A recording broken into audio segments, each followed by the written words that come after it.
Attention, voici un jeune qui a été sacrifié dans une secte au travers d'un partage de connexion Orange. Histoire vraie, l'affaire se passe au Cameroun.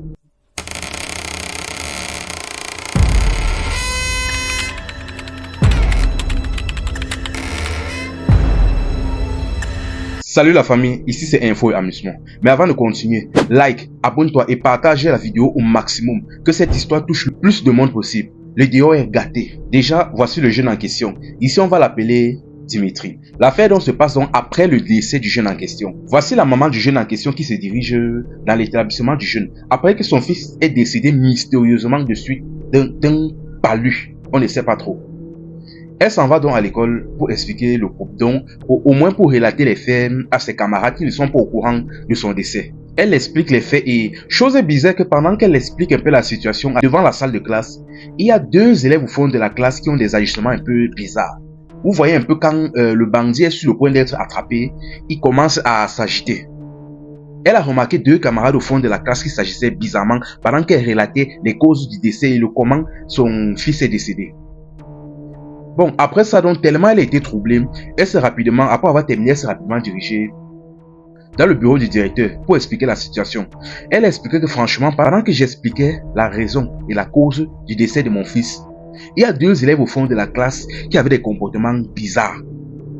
Le directeur était choqué. Bon, il a envoyé donc le censeur aller appeler les deux élèves en question. Une fois donc que les deux élèves sont arrivés, donc, le directeur a été choqué. Parce que les deux élèves en question étaient les deux amis du fils de la dame qui est décédé.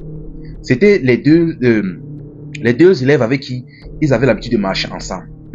Là, le directeur a expliqué la situation à la mère. Là, la maman a dit que pardon. Si vous savez quelque chose, pardon, dites. On quitte sur ça. Pardon, dites. Il est déjà mort et enterré. S'il y a quoi, pardon, dites. Les deux étaient là, troublés finalement. Après les avoir un peu secoués, les deux se sont mis à parler. Ils ont expliqué que le fait qu'il soit décédé là, c'était à cause d'eux. La maman a dit que, mais à cause d'eux comment? Il est mort ou c'est d'une grippe ou c'est d'un palu, je ne sais pas. Les jeunes ont expliqué à la dame que non. En réalité, le jeune était dans la même secte que nous. Mais malheureusement, il a eu à ne pas respecter une condition et on l'a pris. La femme a été choquée sur place. Là, on a commencé à les cuisiner, qu'ils expliquent tout en détail, du début à la fin, du pourquoi, quand est-ce que ça a commencé. Là, ils expliquaient donc un jour, donc, vu qu'ils étaient un peu connus dans la salle comme étant comme des friqués, ce qui se passe donc est qu'un jour, donc, leur ami en question, c'est-à-dire le défunt Dimitri, est venu donc leur demander un partage de connexion. Chose donc qu'ils ont accepté. Ils ont donc fait un partage de connexion illimité Orange, quelque chose comme ça. Ils ont donc commencé donc à surfer et bon, tout se passait bien, sauf qu'après donc qu'ils se soient laissés, des choses très bizarres ont commencé à se produire. Déjà dans un premier temps, Dimitri a commencé à recevait constamment des forfaits gratuits, c'est-à-dire des forfaits pour surfer gratuitement. Tous les jours il en recevait. Des 500 mégas, des 1 giga, tous les jours il en recevait. Là il ne s'est pas cassé la tête, c'était une aubaine. Il a donc profité, il surfait comme il voulait. Sauf qu'après ça maintenant, du jour au lendemain, donc, il a commencé à recevoir des dépôts. Cette fois-ci, il ne recevait plus des connexions gratuites, mais des dépôts. C'est-à-dire des 2000, des 5000, des 10 000 tous les jours. Là, c'était bizarre. Il a trouvé ça bizarre, mais c'était le gratuit. Il ne s'est pas cassé la tête. Il recevait.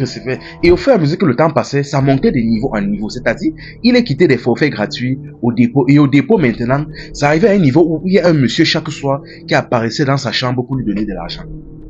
Normalement, à ce moment-là, déjà, ça aurait dû l'alerter. Mais il est resté tranquille, il n'a rien dit. Chaque soir, un monsieur apparaissait dans sa chambre pour lui remettre des sommes en main propre. Chaque soir. Donc, il a donc commencé donc à vivre sa meilleure vie avec lui et ses amis, ceci, cela. Tout s'est passé plutôt bien, jusqu'au jour où, soudainement, il est tombé malade. Et je tiens à préciser une chose, il vivait chez sa tante à ce moment-là. Ses parents étaient au village. Il est tombé subitement malade. C'est-à-dire, il avait une sorte de grippe, on va dire. Il a expliqué la situation à sa tante. Sa tante est donc partie à la pharmacie lui chercher un médicament. Mais à son retour, elle se rend compte qu'il est en train de boire des boissons glacées. Elle dit, mais c'est quoi ça? Tu dis que tu es malade, tu as la grippe et tu es en train de boire les boissons glacées. Comment? Il dit que non, il n'y a rien. C'est pas comme si j'allais mourir un jeudi comme ça à cause de la grippe. Et écoutez bien, retenez bien ces détails. C'est pas comme si j'allais mourir comme ça un jeudi à cause d'une boisson glacée, d'une simple grippe. Elle a dit que, c'est ton problème. Elle a déposé les remèdes et elle est partie. Maintenant, je tiens à préciser que le jour là, c'était mercredi. Le lendemain, donc le jeudi, donc quand il se reposait, on se rend compte que il est déjà presque midi, le monsieur n'est toujours pas levé. La petite fille donc de sa tante en question par le secours dit que mais lève-toi, comment tu restes couché là, il est presque midi. Elle le secoue fatigué, il ne se lève pas. Là maintenant, donc elle peut appeler sa tante. Sa tante vient le secoue fatigué et là, on se rend compte que le jeune est décédé. Là, il a crié. On a amené à l'hôpital. On dit que non, c'est comme si, ou c'est la grippe ou c'est le palu, l'a emporté dans son sommeil, on ne sait pas. La tante donc appelé donc la famille du jeune au village pour expliquer la situation. Quand au village ils ont compris la situation là, c'était tellement bizarre, tellement absurde qu'ils ont dit que non, n'envoyez pas le corps là à la morgue. Lance rapidement ça dans un bus, fais rapidement un voyage, tu nous envoies ça ici.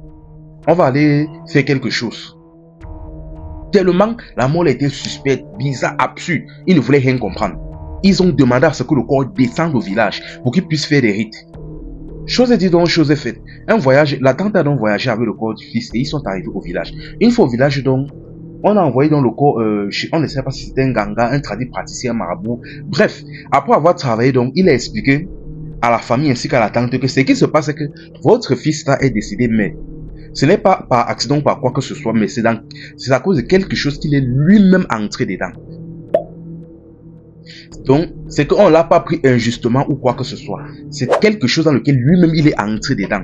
Après donc avoir expliqué ça donc, maintenant donc revenons donc aux deux jeunes qui expliquaient la situation donc à la maman du jeune en question.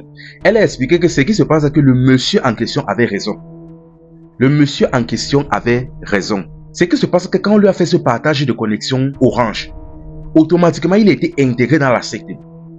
Et ce qui se passe c'est que là, il a donc commencé donc à profiter des avantages, c'est-à-dire des forfaits gratuits, des dépôts gratuits, jusqu'à ce qu'il commence à recevoir des sommes. Mais sauf qu'un jour donc, on lui a demandé de faire un sacrifice. Au début, on voulait sa tante.